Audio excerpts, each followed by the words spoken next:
Alrighty, time for another scheduled thing of Claymore cardio. So what am I doing with this? Basically stretching myself out. A nice, heavy, two-handed Claymore. This was one of the weapons that was used in Scotland. And it was basically used against cavalry. So you could sit there and had plenty of reach. And you could catch the swordsman on back before he could get close to you. It also was very good for hacking into the person or even taking the horse out. So it was a much heavier blade. This is not what you would use in duel, unlike the movie Rob Roy, which is a movie I did enjoy.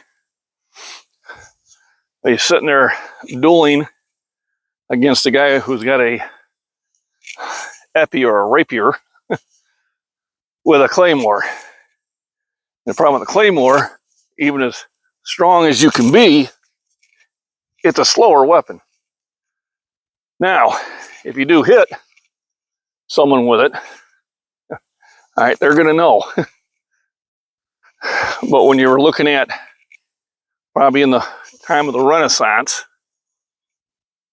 the rapier was usually the sword used in duels, and your long sword and spears and halberds and hammers and axes were used in combat because of that.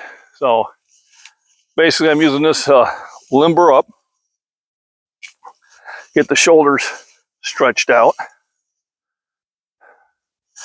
and also strengthening a lot of your major and minor muscles, especially when you're only holding on to it with one hand.